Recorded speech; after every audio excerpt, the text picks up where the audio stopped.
So that was their apology for the past 5 years of Bernie coverage. But I really appreciate everyone coming out. And we're going to start with a bunch of questions. We're going to start with just horse race questions at the beginning. But then I promise we'll get to other deeper questions about what Bernie's coalition is, and also what it means for the future of the left in the United States. So I promise we won't just talk about the polls and Bernie's impending victory.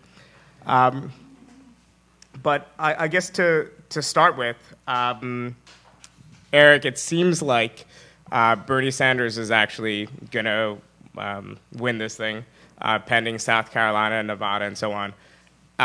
There's still a lot of skepticism, I feel like, on the left that this could happen, in part because it just feels like this has been too easy. And it can't be this easy, right? Because they obviously must have some sort of mechanism that they can steal this thing. But I do, remember even myself believing there's no way that Trump could win the Republican nomination. Like Marco Rubio is going to come from behind and fix things in South Carolina or Florida or whatnot. And it turned out the establishment really didn't have mechanisms to stop this thing. And instead they figured out other ways to kind of co-opt his right-wing populist agenda to something more like a mainstream Republican agenda and so on and so on. Is there a way that they could stop Bernie, short of him having electoral, collapse? Like, is there institutional mechanisms in the DNC that would make you wary if you're a Bernie supporter? Right. I think that Bernie is in an excellent position right now to go into the convention with a plurality of delegates. I think that it's very dicey whether or not he's going to, just based on what we're looking at right now, have a majority. I think he has a path to that, but there's a lot up in the air right now as far as, like, we don't quite know what the Bloomberg juggernaut is and is not capable of doing. I gave Bloomberg, my intuition was that, a longtime Republican with many sexual harassment allegations against him who implemented a racially discriminatory policing program and was, as of 2014, endorsing the Republican governor of Michigan who presided over the Flint water crisis on the grounds that he had done such a good job destroying the unions in Detroit. I assumed that this person, who's also like 5'4" and speaks in a nasally monotone voice, that this guy was not going to win a Democratic primary. But I don't think I took account of he has $60 billion, and we really don't know. We didn't know he's already spent about $500 million on this campaign, and that has gotten him today. There's a bunch of polls out where one had him second nationally. Every poll of a southern state since Iowa, he's either tied for the lead or leading. So we don't know. I mean, he has way more money to spend, and so I don't know how that's going to play out at this point. I do think that Bernie is at least in very good shot because of all of Bloomberg's baggage of at least having a plurality into the convention. And then the question is how big that plurality is as far as, I think that the size of that plurality is going to determine how comfortable the adversarial forces are going to be. I don't think the DNC has any organizational. I think the DNC is a very large institution. There's committed anti-Bernie forces there. There's some pro-Bernie ones, or at least anti-Bloomberg ones. And I think that a lot of it is sort of ultimately no institutional actor has control over exactly who is elected as a delegate for Joe Biden or a delegate for Michael Bloomberg in these states. And if it makes it to the second ballot, those delegates are going to be able, just as individuals, to do what they want. And so a lot comes down to what they personally want. Right. So, Liz, I guess my question is, what happened to Joe Biden? I mean, it doesn't seem like the established. There might be a case to be made that Bloomberg is perhaps helping our cause, just in that he's further splintering this Biden vote, and it seems like he's getting a lot of establishment institutional support that we wouldn't have expected. Doesn't it seem unusual that the establishment is turning from Biden so rapidly? Well, I think that quite a few sort of professional politics players in the Democratic Party see 2020 unfolding for them pretty analogously to how 2016 unfolded for the Republicans. And if you match the characters one to one, Biden is like our Jeb, right? So he came in with this pedigree. He'd been in the Obama administration. He was really proud of his close association, personal friendship with Obama. I mean, he's Obama friend. That's like the brand he started out with. And I think quite a few people presumed naively in the Democratic establishment that would carry him, even with Bernie back in it, even with Warren in it, even with all these other options that could easily kind of splinter the center of the party. And I think there was a huge amount of underestimation that went on. And as a result of that, Biden didn't really hit the ground running. He campaigned rather weakly at the beginning. And was sort of caught off guard and unprepared. And then as a principal, he did not have a strong showing. And he never has. He's run for president a couple of times before. It's never been very strong. In this point, it was even weaker. He started to get sort of aggressive with voters in a way that just made him seem sort of tired and not up to campaigning, much less campaigning against Trump. Mm-hmm. So, I mean, I think there was a total confidence collapse. Were there establishment figures inside the Democratic Party? You know, I think Harry Reid is one that was tossed around, even though he's out of it now. But as someone who, you know, was strongly supportive of a Biden candidacy and believed it would be the only way to sort of bring back the party from the brink of leftism, yes, they were there. And they appear to be sort of casting around now for, you know, another option. I think some of the brief, you know, if you look at the polling averages, Elizabeth Warren had this enormous spike that has since dropped. And I think that a lot of that spike coincided with establishment interest in someone else other than Bernie who could potentially take up, you know, this sort of center mantle of, you know, sort of sobriety and being reasonable and practical. And she was signaling, I think, a bit that could be her. But then there went the numbers. Mm-hmm. And so now they're once again on the hunt, it seems, for someone else other than Bernie. And I think that they've landed on Bloomberg. I think he's courting that perception with the, you know, sort of anti-Bernie ads. And so, I mean, I think that will be the story of what happened to Biden. I still think the Biden campaign thinks they're going to come back in South Carolina. That's my sense. And they'll probably have a much stronger showing there. So, Dustin, I guess turning to the Bernie campaign, obviously we're very excited that we could claim, you know, 2 victories, 1 undisputed, 1, you know, maybe with an asterisk. But considering, I guess, the tremendous fundraising advantage that Bernie had over his competitors in Iowa and New Hampshire, considering how many more volunteers we were able to brought to bear, you know, the stats were just kind of insane. The hundreds of thousands of homes that, you know, many of us in this room knocked on. The margins seem kind of tight. Is there some, I guess, like, how is the campaign being run? Is it a traditional kind of campaign infrastructure? Is there something that could be done differently? Is there, are these volunteers being harnessed in the right way, and so on? So the campaign is run, just like in 2016, largely on the strength of its mobilizational army, right? Everything is about mobilizing. Everything is about knocking as many doors. Everybody saw those statistics from Iowa and New Hampshire that were just phenomenal amounts of door knocking, blanketing the entire state with the kind of volunteer force that no other campaign has.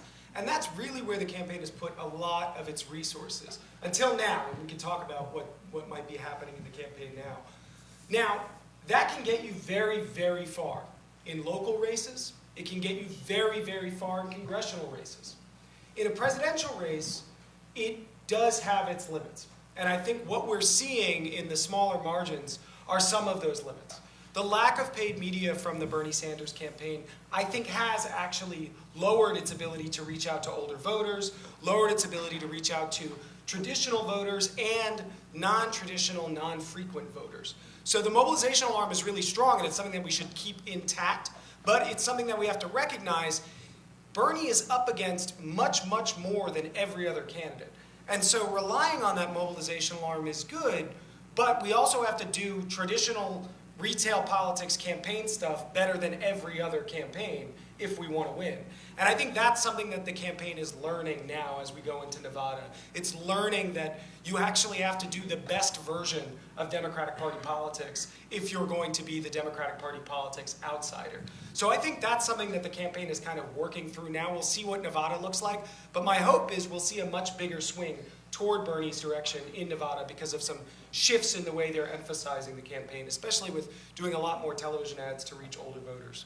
So this is a bit cynical and obviously the exact opposite of my politics, but does Bloomberg surge tell us that maybe in this new era that targeted television ads and having a big national profile might outweigh the impact of spending that money on field organizers? Even though obviously for political reasons we would not want that to be the case. Right. I don't think it's new. I mean, I think that there's been evidence for a long time that once you get beyond the congressional level, TV ads make a huge difference. And if you have the money to put paid TV ads on, you can win an election very easily. I mean, we've known this since John F. Kennedy. It's just a tremendous medium for getting older voters out. And I think that because the left has been so weak, we've never actually had the ability to get into that level of retail politics. So it's not really been much of a question for us. Now, does that mean that we stop door knocking? Of course not. We should double down on door knocking. But it does mean that we should be investing in some of the more traditional media. So often when we talk now, I myself am very guilty of this. When we talk about the Bernie coalition, I feel like sometimes we're drifting to terms that are very similar to how the Democratic Party talks about their voters and their coalitions. And I was struck, I was reading like 2 weeks ago, Ezra Klein's new book, Why We're Polarized, which is actually worth reading, if not for his prescriptions, which are only a minor part of the book, but for him just describing the structural crisis that the U.S. Presidential system finds itself in. But when he talks about the Democratic Party, he's talking about a coalition of different interest groups.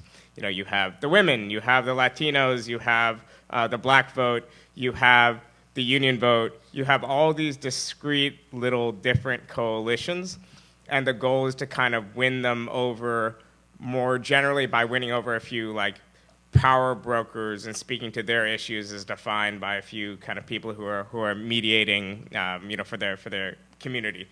And I wonder whether, I think part of our appeal, or part of what we've been saying, at least I've been saying, a lot of people in Jacobin have been saying about the Sanders campaign, is that it's offering us something different. It's offering us a much broader egalitarian politics that was polarizing things on a class basis and reaching out to people in a different sort of manner than traditional Democratic power politics. But I guess the question for Liz and for anyone else to jump in is whether, in fact, that's the case. Obviously, I'll take a victory no matter how it's achieved, but is the Sanders success now compared to 2016 in part because of the ability to engage in this similar sort of interest-style brokerage politics, and we're dominating the youth vote, and now Sanders has a sizable advantage with the Latino vote, and that seems to be, I don't know, I'm kind of rambling, but does that make sense at all? Yeah, I mean, I think that probably quite a few people on the left are nervous about that style of campaigning, where you sort of have discrete messages micro-targeted to small groups.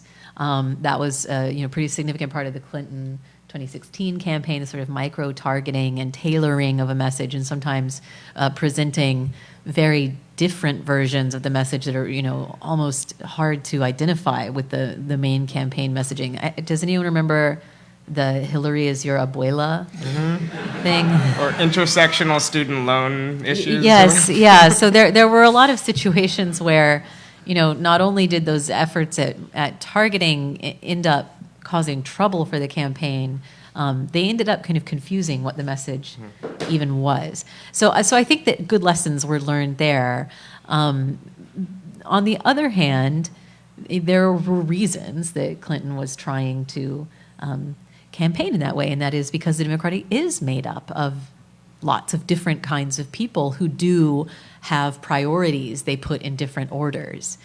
So bringing that coalition together to sort of dream of uniting the party is something that I think rightfully seems very significant to politicians who are running on the Democratic ticket. How Bernie has done that is largely what you say, I think, is that he has a message that's very broadly appealing, regardless of where your priorities are. I think the other thing Bernie is doing is trying to get those groups that have different orders of priorities to think about why they order their priorities in the way they do, right? So if you're a woman and you have difficulties in the workplace, I was talking about this with some of my bosses today, based on Bloomberg's comments, right? Bloomberg allegedly told a pregnant woman, kill it, because he was already paying 15 other women maternity benefits in his company. And he told another woman who was having difficulty coming back to work because she couldn't find childcare, it's a baby, all it does is eat and shit. Like, it doesn't even know who you are. You can get anyone to do it, and made a racially insensitive remark, to say the least, in that context, allegedly. But, I mean, is it because you're a woman that you're having those problems? Yes. I mean, obviously women, a very specific relationship to children in most cases. But it's also because you don't have the power your boss does, right? It's because you need this labor relation to take care of yourself and your family. That's why you're having this difficulty, right? I mean, so there are multiple parts that constitute it. And I think that's been a great success of Bernie's campaign, is to emphasize the fact that a lot of the reasons that you have difficulties as a woman or as a person of color are because of the class structure of society. I have a couple thoughts on that. I think the one just surface level sort of thought, is we're seeing like mild amounts of class polarization in the Democratic primary so far. We saw in New Hampshire and Iowa, like some, especially I think in New Hampshire, some sort of very vivid, like the what for some reason they call it MSNBC bedroom communities, but affluent areas going more towards Buttigieg and Klobuchar, and then sort of more lower income rural areas, and the public university towns going towards Sanders, while Dartmouth went more towards Pete.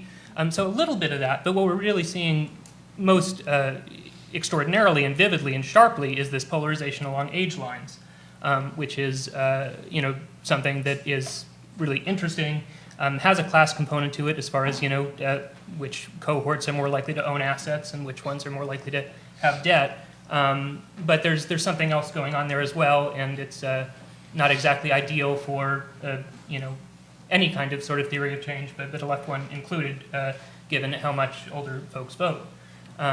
So I think that I think that the campaign is aware of this and is taking steps. So that was a sort of a surface level thought. And then the other thought is that that I think that Bernie is, I think what Sanders is very uniquely, maybe among national politicians, good at in the Democratic Party is, as Liz was saying, wedding these individual discrete concerns into a unifying concern that is fundamentally rooted in spotlighting the ways in which class position can, it is sort of, it's intersectionality, but it's actually intersectionality where you're actually using this concept to raise awareness of class tension rather than to dilute or to obscure it.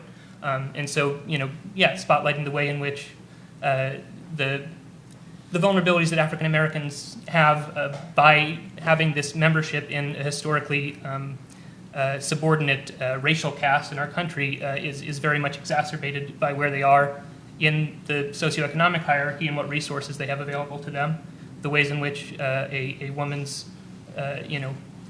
ability to be exploited in a workplace is going to be influenced by her ability to support herself outside of it and such. And I don't know, he had this really remarkable answer to how his Jewish heritage had influenced his political worldview, in which he sort of had at the end of it, I don't care whether you're gay, straight, black, white, whatever, we're all one people, humans with aspirations. And I think he does a nice job of trying to reconcile this tension between very much separate, discrete interests and oppressions that different groups face, but using that as a way to build solidarity rather than to sort of fracture it. And I'd just like to say, one of the things that we have to keep in mind is that Bernie Sanders is running in a Democratic primary. And what that means is more significant than I think a lot of us like to recognize. Only 14.4% of Americans vote in the Democratic primary. And of that 14.4% of Americans, 1/5 of them make over $150,000 a year, something like that. So a huge group of them are college educated or better. So what Bernie is trying to do is pull in new voters from outside the traditional Democrats and get them into the party and into the primary system. But he's also trying to win a primary with the existing voter base that they have. And one thing that's hard to sort of reconcile is that this party has been kind of a Titanic on its path toward collapsing for a really, really long time. And Bernie has to deal with that. He has to deal with the momentum of the party as it exists.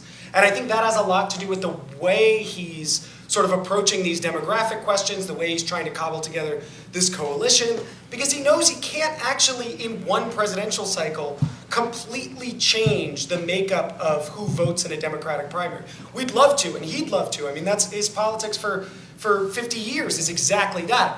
But in order to win in a Democratic primary, you kind of have to play the game that these other people have built for such a long time.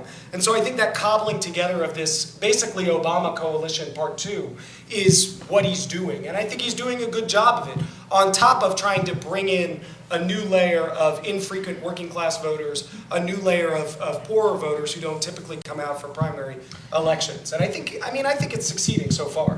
So, Dustin, just to stick with you for a second, in your article, you make a claim that I definitely believe, because it fits all my ideological preconceptions, that the Bernie Sanders broad egalitarian program, even though that it's more radical than the liberal program, it's less alienating than the traditional liberal program, or what many Americans think of when they think of liberalism.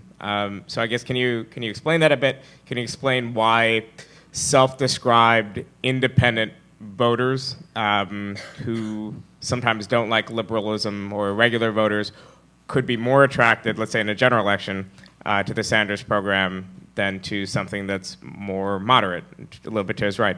Yeah, so just a few numbers. One, 23% of non-voters or infrequent voters agree that we need bold progressive change in the United States.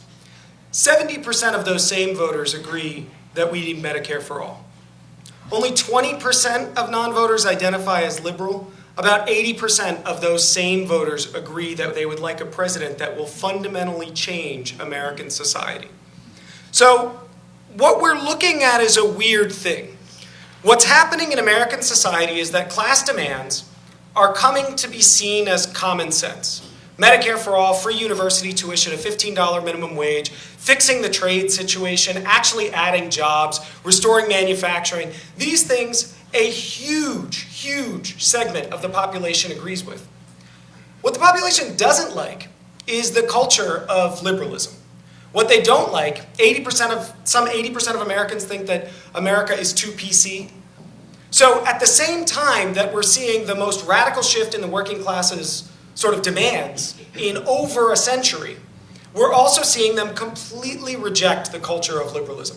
The idea that we should have a sort of kind of rarefied language and demands that are kind of displaced from the everyday.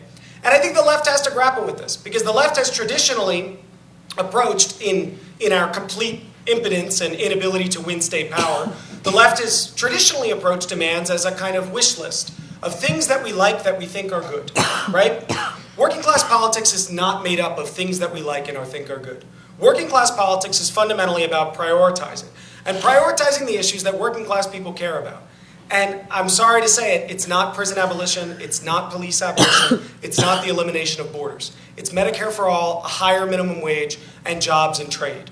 These are the things that most working class people care about. So I think we need to separate out Bernie Sanders from saying he's not really a liberal. He's not like an ultra-liberal candidate, like many candidates in the past, like McGovern and other candidates, where workers saw them as kind of these weird, fanciful, outside-of-the-box candidates. He's a workers' candidate. He's kind of sticks on message. Somebody called him left but not woke, which I think is exactly what sort of characterizes Bernie Sanders. And you said it as well, Eric, that unreconstructed Sandersism, which is Eric's phrase, is the best chance to sort of win back a big working class base. But I'll give it back to you. Oh, well, hold on 1 second. So on that question, I want to kind of not push back on that question, but I want to have maybe a reality check when it comes to, I guess the way Dustin phrased it was win back a working class base, which is a little bit different than the way some of us, including myself, have phrased it, which is win an election, right? Because like Liz, if you look at the Democratic Party success in the midterms, if you look at the Democratic Party success even in the 2016, there is plausibly a Democratic Party strategy to win over wealthier suburbs, to dominate enough with certain groups to kind of have the Harry Reid pathway to the presidency. It definitely exists, right? I mean, it seems like a narrower way, and it does exist. I'm not sure it exists for Bernie, right? Because a lot of those suburban voters who are upper middle class are very resistant to Sanders. It seems for perfectly legible material reasons. So you can imagine a Democratic victory unfolding that way, but a Bernie victory I think is going to have to look a little bit different. Maybe than a traditional, it would look different than a Bloomberg win, for example. But I also think that the type of win that Dustin is describing is a better win. I mean, it's a bigger win. It's a more legitimizing mandate, and it's a kind of win that seems in a lot of ways much more democratic to me. So I mean, I think that's a very very compelling. Unreconstructed Sandersism, and hasn't been tried in a long time. So might as well give it a shot. Yeah, I mean, just looking at the electoral map, I would guess that Biden, in purely electoral terms, in a general election, could be just as competitive as Sanders, but his electoral map would look different. Like he might be more competitive in Florida, and North Carolina. I don't know. Well, at least Florida. There's no way we're winning Florida. Blame the successes of another political revolution for that one. I guess, sorry, I'll let Eric, I'll let you continue. You were going to say something in response to Dustin. No, I was borrowing unreconstructed Sandersism from another, I believe a guy named T.A. Frank at Vanity Fair. I think that if you look at how sharp partisan polarization is at this point, I think that in the space of one election cycle, we're talking about at the margins how the coalitions will be different, right? Like Biden and Sanders coalitions are going to overlap very substantially, which means that you're going to have a very significant upper middle class component that is going to ultimately say, you know what, have some sort of civic knowledge of how sort of divided and potentially diluted Sanders' power is going to be, and they don't want the ethno-nationalist in the White House anymore. So that's going to be a portion of your coalition, and to win the primary and to win the general, I think you're going to have to not project hostility towards that part. I do think that at the margins, it does look like Sanders is going to have a more working class path and a more Rust Belt path to the presidency. And the only other thing I'd add to Dustin's spiel, which I really sympathize with very strongly, is that I do think that there's some value in not totally hiding behind euphemism as far as the big challenge, I think, for the left in this country and in a lot of countries right now is that it is the case that we're actually much better off here in the United States, which is a particularly diverse country and that has a more pro-immigration culture. But it is the case that non-college educated older voters, especially white voters in countries throughout the West, if you look at these polls, tend to have very hostile attitudes towards immigration. And you actually see this even not just in white cultures, but I believe in South Africa, non-college educated voters are more hostile to immigration. This is a problem because it's such a core values position for the left. And so I think that, as I think Dustin was implying, if you look at the Republican Party, they have a lot of interests in their coalition and values among their party that are not majoritarian propositions, right? They are very, very committed to increasing the number of people in the United States who die on it. And they don't make it the emphasis of their campaign. They have a coalition that understands that, hey, you guys, you coal people, we've got you. You know that we're on your team. We're going to go out and say some stuff about clean air and clean water, but like, it's cool. And I think that, I think you need to get more towards that sort of thing. Well, even let's say on the question of immigration, like how do we win over, and I'm on the fringe open borders left, but if somebody, immigration's their number one issue, I don't think we could win them over, but if they are for immigration restriction, it's number 3 or the number 4 issue, then we have to hope that we're going to be so convincing on jobs and education and healthcare, they'll say, I'll vote for the Pinkos, anyway. Yeah. And I think that's how you do it. It's not through waging a war of consciousness or whatever else. It's towards that might be not compromising your values. Term, yeah. I think in the course of an election cycle, it's reducing the salience and. And even with Sanders, one of the things people like in poll after poll about him is that he's consistent. He doesn't compromise from his values and so on. And hopefully that'll last. I mean, Corbyn early on, even when he didn't doff his hat, is that what people do to the Queen? People actually liked that at first, but by the end after year of media assault. He was portrayed as something quite different in the lead up to that general election. So I guess I will ask maybe, I'll probably turn it over to Q&A, but I will ask maybe one question, a little bit more in the traditional wheelhouse of a Jacobin event or any left event. We have to ask about where is our party? Where is our working class party? Where is our labor party? Like the old slogan used to go, and I learned this when I was 18 years old, and I just joined the board of New Politics, was no to the elephant, no to the ass, let's build a party of the working class, or whatever, the old slogan. So there has been a lot of calls, Dustin, to investigate the formation of a labor party. And obviously that's still our longstanding historic demand. It's kind of the unfinished business of the U.S. left. But can you explain your and Jared Abbott's party surrogate idea? It's in a recent Catalyst piece and in the new issue of Jacobin, and maybe the role particularly of DSA. I imagine we have a lot of DSA members here in doing that. That was an applause line. You should be like, yeah, DSA member, yeah. Anyway. I mean, I would love a labor party. I think that anybody who wants a labor party, the first step is convincing 10% of the labor movement to put its resources to building one. And I mean the real labor movement. I don't mean the worker centers and the nonprofits. I mean the Teamsters and the IBEW. If you can convince 10% of the labor movement to devote its resources to building a new party, I'll be there right with you. But the reason I think the idea of a new party is really a challenge is because right now the American party system is this monstrosity that is both incredibly weak at the local and state level and incredibly rich at the national level. And we have a political system that basically militates against minor parties succeeding in congressional districts. It's very difficult for a third party to exist. So what we argue in the Catalyst piece and what we sort of give a short argument for in the most recent Jacobin piece, me and my co-author Jared Abbott, is to build something similar to the Nonpartisan League, if people are familiar with that, but it's called a party surrogate.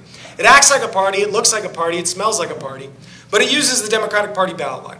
Trains candidates up, has a unified program, and runs candidates in areas that are vulnerable to takeover, right? And those areas are areas where there's a high concentration of working class voters, a relatively weak Democratic Party machine, and a relatively strong volunteer mobilizational capacity.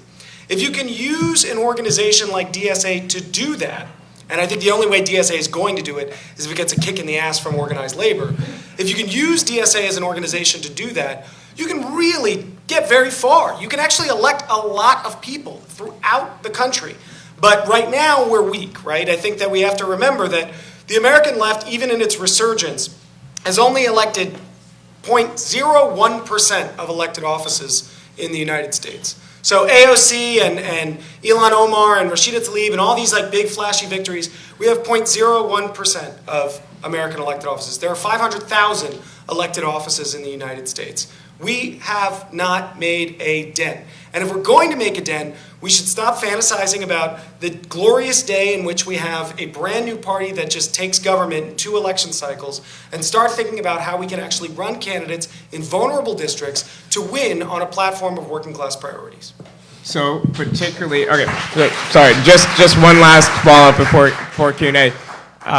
I think a lot of the Jacobin readers are more familiar with the article we put out and promoted quite effectively, South Ackerman's a party of a new type. Can you just, in like maybe 20 seconds, explain how they're related? Or? You know, there are other panelists here. Right? Yeah, but I just want to, Seth's piece is our piece we think of as a part 2 to Seth's piece. Seth sort of broke the mold in saying, you know, the left should be using the Democratic Party ballot line, and here's why. And we sort of say, okay, that was step 1. What's step 2? Step 2 is actually building an organization that can effectively use the Democratic Party ballot line without getting sort of batted around by the party bosses and the whip of the donor class. So that's kind of the relationship. I think of it as kind of, you know, if you know, hopefully I get Seth's blessing, but I think of it as Seth part 2. Liz, you've been a DSA member for a very long time. I remember the first time I think I encountered your name was like you wrote something for Democratic Left or for some, you know, that was when they were doing the Religion and Socialism Religion and Commission Socialism in 2014. But I guess traditionally on the left in DSA, we've been very skeptical of, let's say, the idea of realigning the Democratic Party. Has your views, I imagine you were skeptical as well, has your views changed over time, in part because it seemed fairly effective, at least the Sanders strategy of realignment versus, let's say, the Jacobin strategy of not realignment? You know, one seems to be working. Well, I mean, I have developed a friendship with Ralph Nader. So, you know, funny things happen to you in life. And I edited him when I was at the Post. There was a conversation Sanders had in 2016 where he said, you know, essentially, I had to run as a Democrat. And that caused quite a bit of, you know, consternation in the media. And I invited Ralph to write about why Bernie should be running as a Democrat instead of, you know, running as an independent or trying to get a new party apparatus going. And what Ralph said was, you know, when he ran as an independent, Democrats committed felonies to try to keep him off the ballot. People did prison time over, you know, Democratic officials in Pennsylvania, I believe, did jail time over what they did to try to keep Nader off the ballot.